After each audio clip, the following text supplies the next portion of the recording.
Hello दोस्तों, स्वागत है आपका वीडियो लेसन्स के इस नए सीरीज में जो कि डेडिकेटेड है कॉम्पिटिटिव एग्जाम्स में कंप्यूटर से रिलेटेड आने वाले सभी क्वेश्चंस को सॉल्व करने के लिए।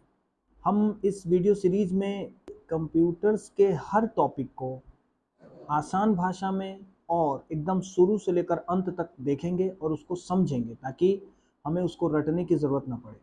कॉम्पिटिटिव एग्जाम्स के क्वेश्चंस को सॉल्व करने के अलावा वो सभी लोग जो कंप्यूटर्स को जानना चाहते हैं, समझना चाहते हैं और कंप्यूटर्स को सिंप्लीफाई इजी रूप में, इजी वे में समझना चाहते हैं, वो इस वीडियो को देख सकते हैं। मुझे पूरा विश्वास है कि उनको फायदा ही फायदा होगा। तो शुरू करते हैं आज का वीडियो। आज के वीडियो में हम देखने वाले हैं history, evolution and generation of computers. ये जो तीनों टर्म है, हिस्ट्री, इवोल्यूशन एंड जनरेशन, ये तीनों टर्म एक जैसे दिख रहे होते हैं, है ना, एक ही जैसा लग रहा है और इसके मीनिंग भी कहीं ना कहीं एक जैसा ही है, बट हम थोड़ा सा फर्क समझ लेते हैं। हिस्ट्री में हम क्या देखने वाले हैं कि कंप्यूटर्स कहाँ से शुरू हुए। मीन्स जीरो, अगर हम मान लें एक स्थिति रही जीरो, जब कुछ नहीं था, तो कंप्यूटर अचानक से कहाँ से आए और आज के डेट में वो क्या है, किस रूप में है, उसको हम हिस्ट्री के अंदर देखेंगे। इवोल्यूशन का मतलब हम ये देखेंगे कंप्यूटर कैसे जीरो से फिर 1 फिर 2 फिर 3 और 100 की तरफ अग्रसर हो रहे थे, तो उनमें कैसे ये विकास के जो चरण थे या विकास के जो स्टेप्स थे या कैसे वो विकसित हुआ, उसको इवोल्यूशन में देखेंगे। और जनरेशन, जनरेशन कोई नई चीज नहीं है, ये बिल्कुल इवोल्यूशन जैसी है, बट इवोल्यूशन का मतलब होता है विकास, है ना, और जनरेशन का मतलब होता है पीढ़ी। विकास और पीढ़ी में क्या फर्क है, अगर हम उसको समझे तो आप ऐसा देखिए कि अगर ये मान लीजिए हमारे पास एक लाइन है और इसको हम 0 मान लें और इसको 100 मान लें, हालांकि कंप्यूटर अभी 100 हुआ नहीं, अभी उसके विकास जारी है, बट फिर भी अगर हम आज तक का जो कंप्यूटर का विकास हुआ है उसको अगर हम 100 मान लें, तो ये 0 से 100 तक का जो ये समय है, इसको अगर हम टाइम, इस लाइन को अगर हम टाइम लाइन माने, समय रेखा, तो ये इसे हम विकास कहेंगे कि ये 0 से इतने समय से शुरू हुआ। मान लीजिए अगर हम एक, ये है नहीं टाइम एक्चुअल, बस जस्ट एक आपके समझने के लिए मैं मान लेता हूँ 1940 से शुरू हुआ और आज 2024 में ये पूरी तरह विकसित हो गया, तो ये 1940 से लेकर 2024 तक का जो समय है, इसे हम कहेंगे कि ये क्या है, इसका विकास का जो समय है, विकास का समय। लेकिन अब हम इस काल को, इस समय को अगर हम कुछ खंडों में बांट दें, निश्चित खंडों में, है ना, कुछ कुछ ड्यूरेशन पर, तो हम कहेंगे कि 1900, जैसे इसको अगर हम 1950 तक बांट दिए, अगर हम इसको 1960 ले लिया यहाँ पॉइंट और इसको ले लिया 1970, है ना, और एक और इसमें बांट लेते हैं, इसको ले लिया 1980, है ना, और ये वाला पॉइंट 2024, तो हम कहेंगे कि 0 से 01, जब से कंप्यूटर बनना शुरू हुआ, वहां से लेकर 1950 तक का जो काल है, या 1940 से 1950 तक का जो कालखंड है, इसे हम कहेंगे एक, ये कोई जनरेशन है। फिर फॉर एग्जांपल ये फर्स्ट जनरेशन है, कंप्यूटर की पहली पीढ़ी। उसी तरह 1950 से 1960 तक का जो ये कालखंड है, इसे हम कहेंगे कि ये सेकेंड जनरेशन है कंप्यूटर के, यानी कि दूसरी पीढ़ी चल रही थी कंप्यूटर की, है ना। हम इसको ऐसे अपने भी घर में देख सकते हैं, हमारे दादा, फिर उनके, फिर हमारे पापा, फिर उसके बाद हम, तो ये थर्ड जनरेशन हो गया। उसी तरह हमारे दादा के जो पिताजी होंगे वो फोर्थ, हमारी चौथी पीढ़ी रही होगी, या हमारी पिछली चौथी पीढ़ी रही होगी, हम चौथी पीढ़ी एक्चुअली। तो इसी तरह कंप्यूटर भी ये फर्स्ट जनरेशन था, उसके बाद ये सेकंड जनरेशन, फिर 1960 से 1970 थर्ड जनरेशन, 1970 से 1980 फोर्थ जनरेशन, और 1980 से अभी तक ये फिफ्थ जनरेशन चल रहा है। तो इसको हम अलग से देखेंगे, बट मैं यहाँ पर आपको ये समझाया कि विकास यानी कि इवोल्यूशन और जनरेशन में क्या फर्क है ना। चलिए आइए हम बात करते हैं इतिहास या history and evolution of computers की। तो कहाँ से शुरू हुआ बनना कंप्यूटर्स। आज से नहीं, कंप्यूटर का जो इतिहास है वो बहुत पुराना है, बहुत ज़्यादा पुराना। कितना पुराना? 2300 बीसी।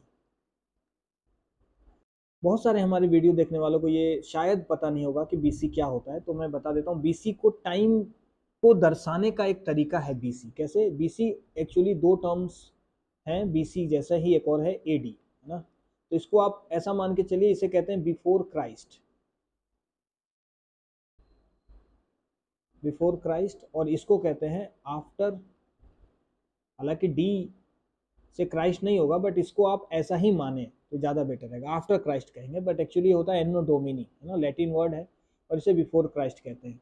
क्राइस्ट यानी कि ईसा मसीह के जन्म के पहले के समय को हम बीसी से दिखाते हैं, और ईसा मसीह के जन्म के बाद के समय को हम एडी से दिखाते हैं। जैसे अभी जो समय चल रहा है, अभी जो ईयर चल रहा है उसे 2024 ये एडी है ना। इसका मतलब है कि ईसा मसीह के जन्म के 2024वें के बाद के 2024वें साल में हम अभी हैं।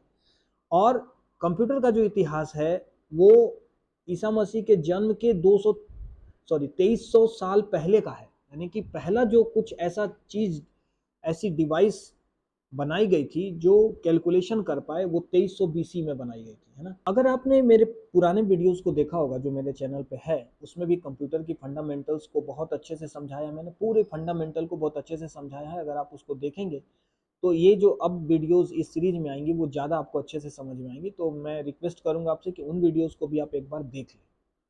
तो अगर आप उन वीडियोस को देखेंगे या आप जानते होंगे तो आपको पता होगा कि कंप्यूटर जो वर्ड है वो कंप्यूट वर्ड से बना है, और कंप्यूट का मतलब होता है गणनाएं करना, जोड़ना, घटाना, मतलब गणना करना, गिनना। पहले के हिस्ट्री में जब कंप्यूटर्स टाइप के डिवाइसेस नहीं थे तो लोग सारे मैथमेटिक्स, सारी गणनाएं हाथों पे, उंगलियों पे या कुछ कॉपी पेपर पे करते थे।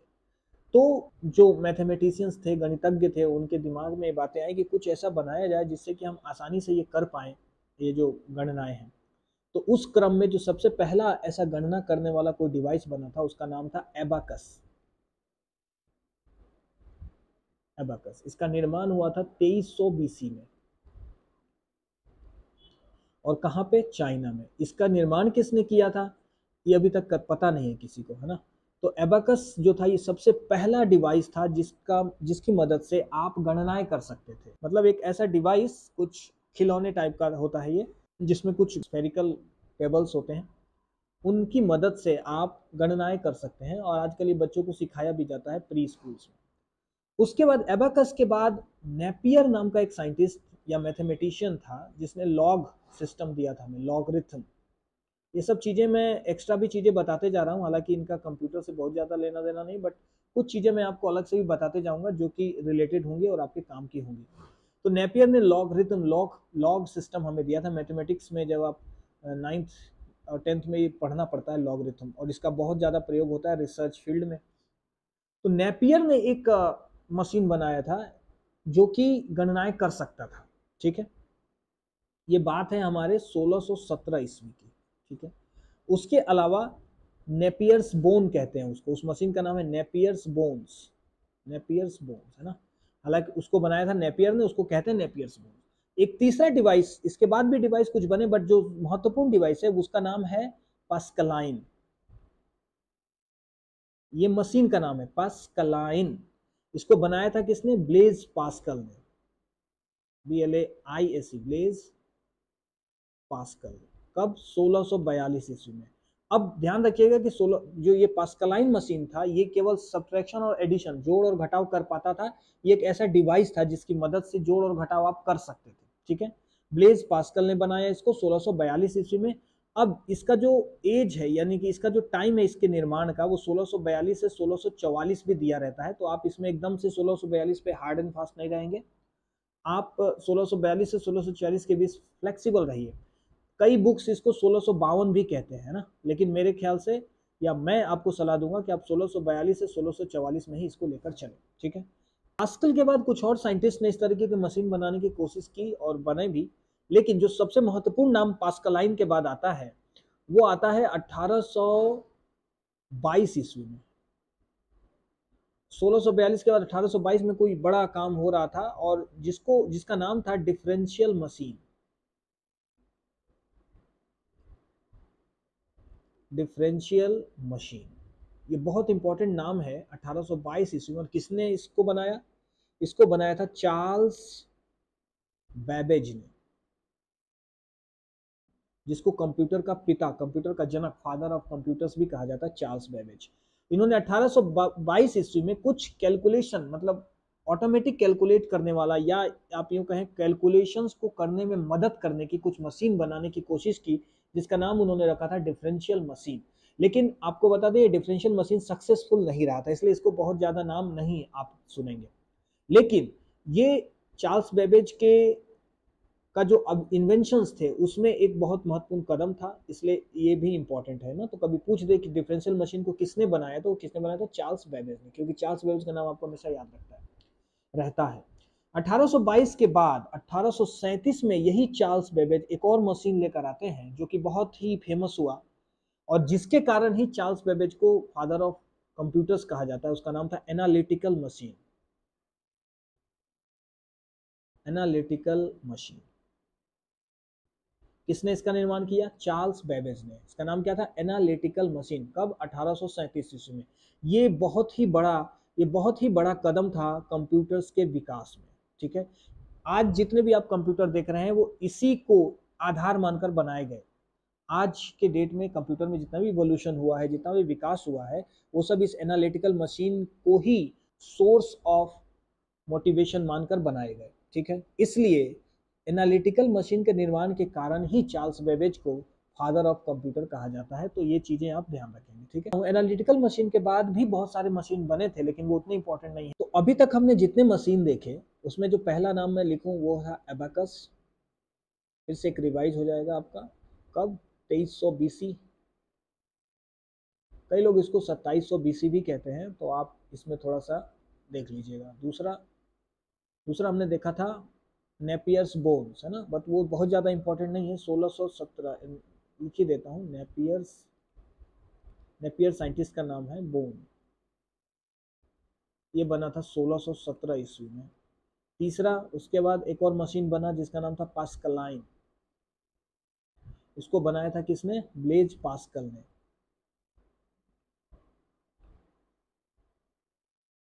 कब? 1642। और उसके बाद चौथा हमने देखा डिफरेंशियल मशीन। डिफरेंशियल मशीन को किसने बनाया? चार्ल्स बेबेज ने। चार्ल्स बेबेज कब?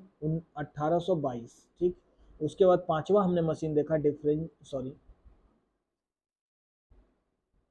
Analytical machine.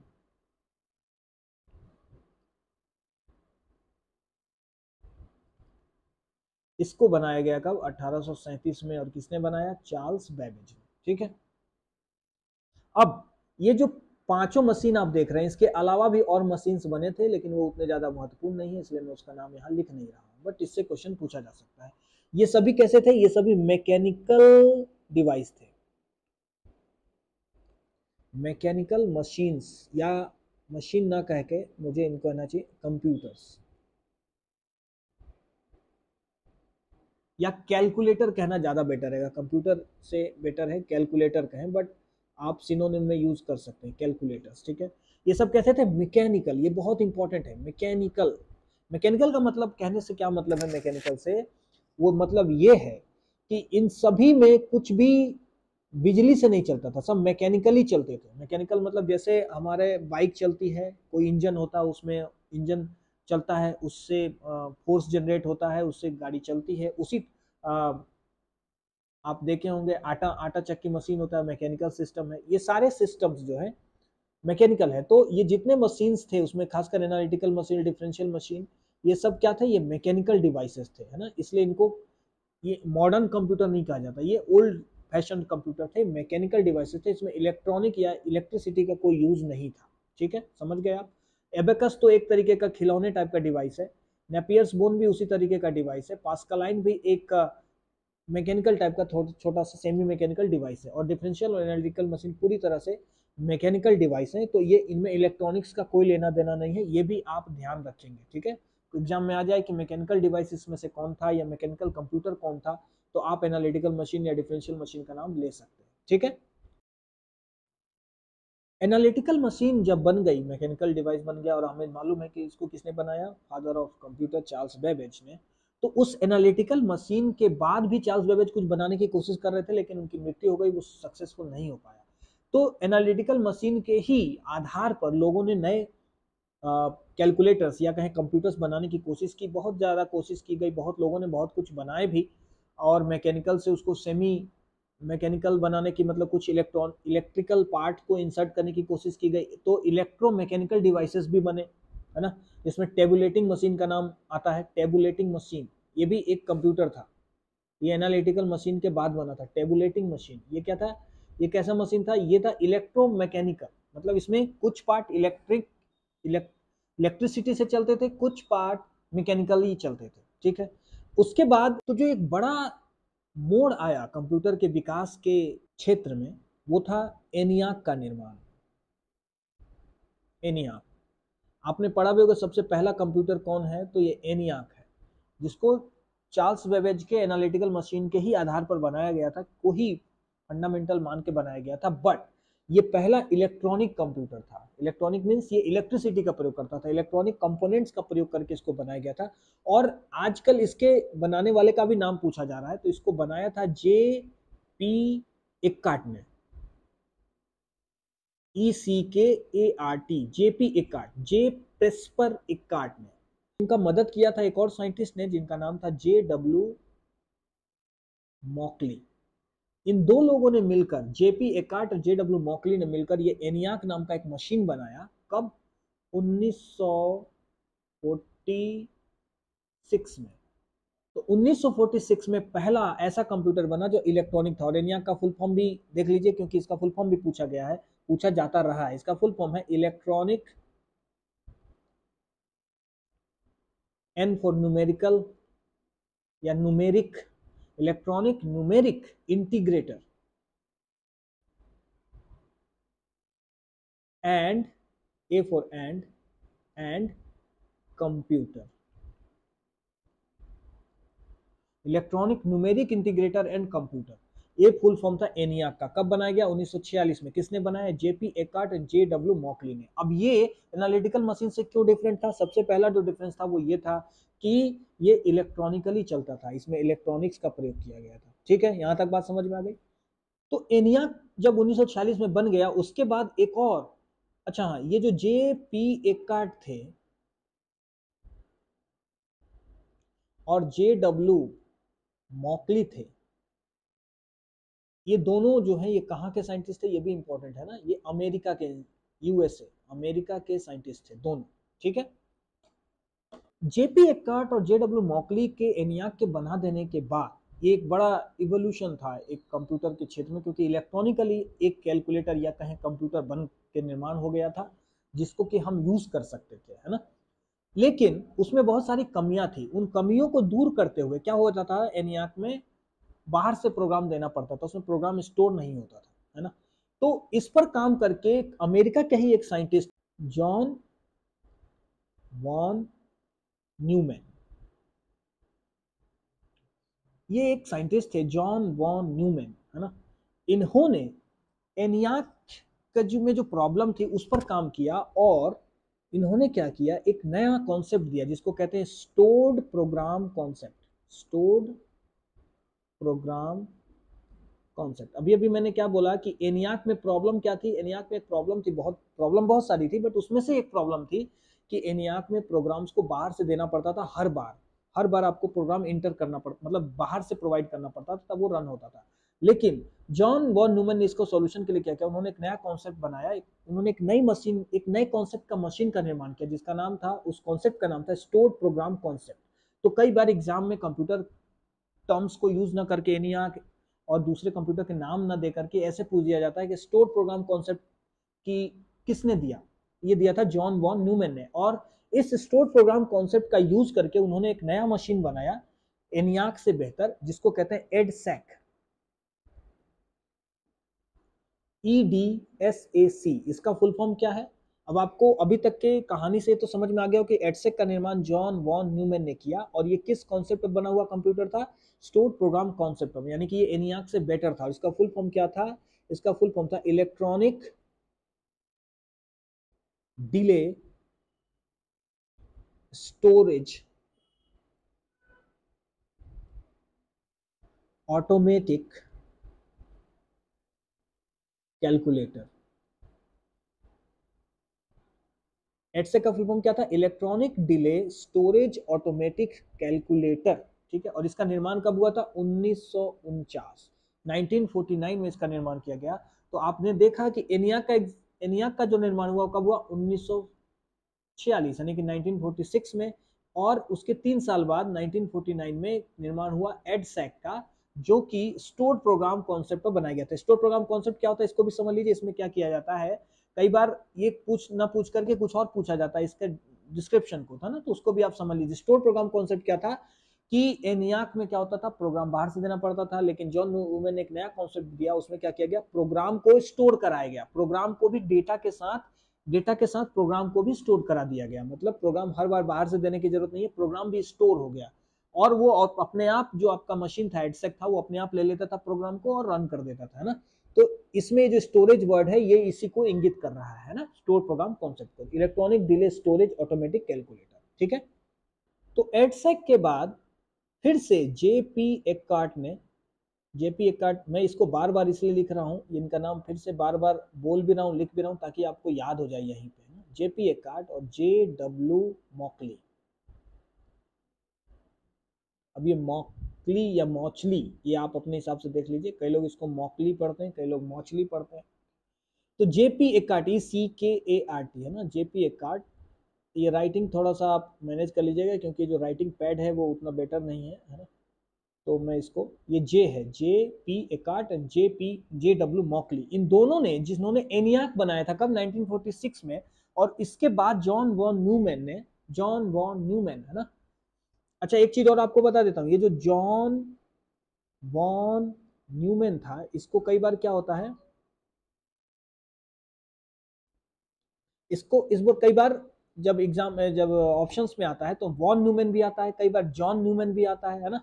तो आप ये लंबा जॉन वॉन न्यूमैन इसका पूरा नाम था, इसमें आप न्यूमैन जरूर याद रखना है ना, वॉन न्यूमैन या जॉन न्यूमैन, दोनों में से कुछ भी आए तो भी आपको याद रखना है कि ये इसी का नाम है, जॉन न्यूमैन या von Neumann. John von Neumann इसका पूरा नाम था। इसी ने पीसी की शुरुआत की थी, पीसी पर्सनल कंप्यूटर, ठीक है।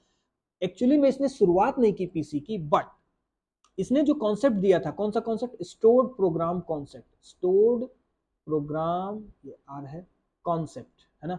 इसी की वजह से हम पीसी का निर्माण कर पाए आगे जाकर, है ना। इसलिए पीसी जो पर्सनल कंप्यूटर्स है, उसका जन्मदाता जॉन वॉन न्यूमैन को कहा जाता है, ठीक है। देखिए, कंप्यूटर्स के जनक चार्ल्स बेबेज, लेकिन पीसी पर्सनल कंप्यूटर्स के जो जनक है या निर्माण करता है, वो जॉन वॉन न्यूमैन है, ठीक है। किस लिए, स्टोर प्रोग्राम कॉन्सेप्ट के कारण, ठीक। तो मैं बात कर रहा था जेपी एक्कार्ट और J.W. मॉकली की। जब जॉन वन न्यूमैन ने एडसेक बना दिया, तो इन लोगों ने फिर से अपने जो एनियाक था उसमें चेंजेस किया। क्या चेंजेस, अपने एनियाक में ये इन्होंने जो स्टोर प्रोग्राम कॉन्सेप्ट था उसको इंप्लीमेंट किया, यानी कि एनियाक के अंदर अब इन्होंने जॉन वन न्यूमैन की मदद से, बिल्कुल कोलैबोरेशन से, स्टोर प्रोग्राम कॉन्सेप्ट को उसमें अप्लाई किया, और इन दोनों ने फिर से एक मशीन बनाया जिसका नाम था एडवैक। एडवैक, इसका फुल फॉर्म क्या है, इलेक्ट्रॉनिक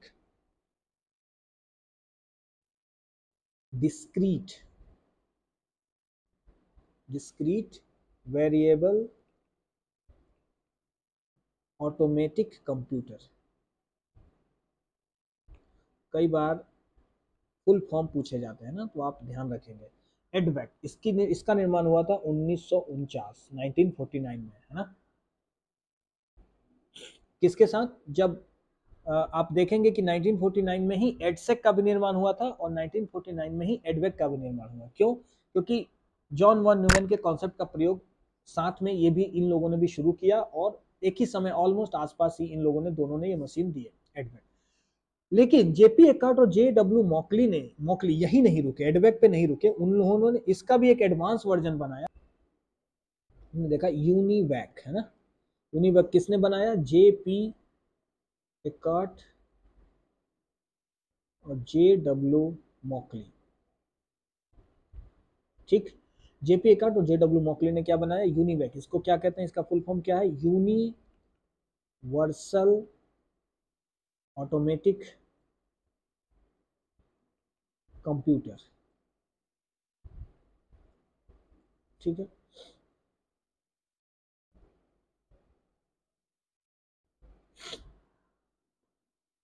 और इसका निर्माण कब हुआ, 1951 में, 1951 में, ठीक। यूनिवैक इतना इंपॉर्टेंट इसलिए है क्योंकि यही पहला जनरल पर्पस कंप्यूटर था। General purpose computer, general purpose computer किसको कहते हैं, ऐसा कंप्यूटर जो थोड़े थोड़े सारे काम कर ले, उसे जनरल पर्पस कंप्यूटर कहते हैं। हमारा जो पीसी होता है, पर्सनल कंप्यूटर होता है, जो हम डेस्कटॉप हम घर में यूज करते हैं, वो सारे काम थोड़े थोड़े कर लेता है। वो थोड़ा सा गाना भी बजा देता है, वीडियो भी देख लेता है, देख सकते हैं आप उसमें, है ना।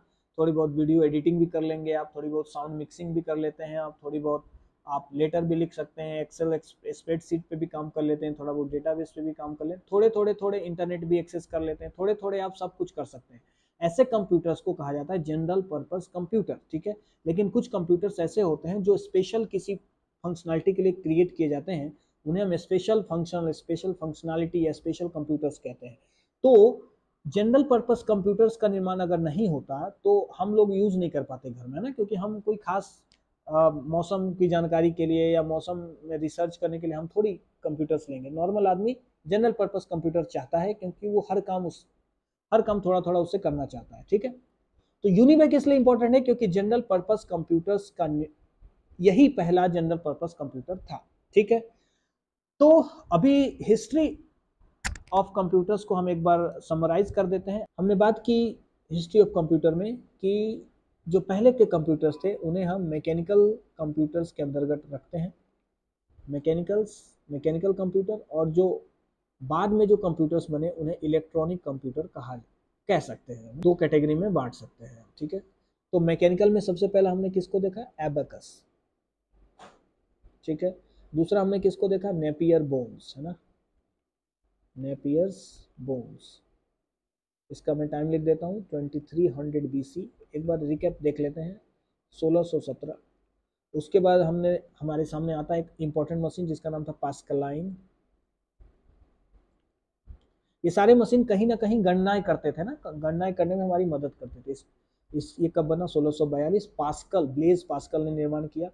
चौथा फिर हमने देखा differential machine, DEFR, differential machine. ये कब बना था, 1822 में। किसने बनाया, Charles Babbage, father of computer ने।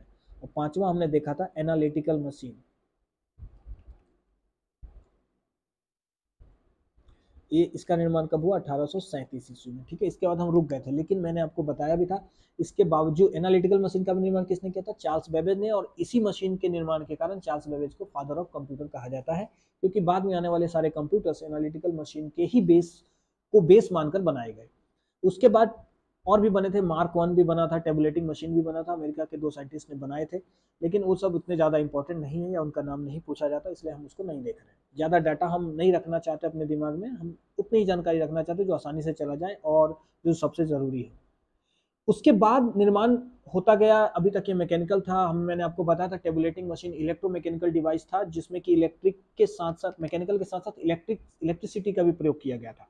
उसी के क्रम में सबसे जो पहला इलेक्ट्रॉनिक मशीन हमें सामने दिखता है जो कि पूरी तरह इलेक्ट्रॉनिक कंप्यूटर था, उसका नाम था इनियाक। एनियाक कब बना, ये 1946 में इसका निर्माण हुआ। किसने किया था, JP एकार्ट और JW मॉकली। ये पहला इलेक्ट्रॉनिक कंप्यूटर था, ठीक है, जिसमें कि प्रोग्राम रन हुआ था, ठीक है। मतलब प्रोग्राम बाहर से डालना पड़ता था। ये अगर क्वेश्चन आए कि पहला प्रोग्राम किस कंप्यूटर में रन हुआ था, तो एनियाक नहीं था वो, है ना।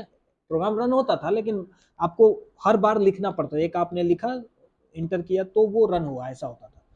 फिर उसके बाद इसमें कुछ विकास करके इसमें स्टोर्ड प्रोग्राम कॉन्सेप्ट को लेकर आए कौन, जॉन वॉन न्यूमैन, और उन्होंने इसका यूज करके एक मशीन बनाया जिसका नाम था एडसेक, है ना। ये कब बना, 1949 में। इसका फुल फॉर्म क्या था, electronic delay storage automatic calculator. इसको किसने बनाया, जॉन वॉन न्यूमैन ने, ठीक है।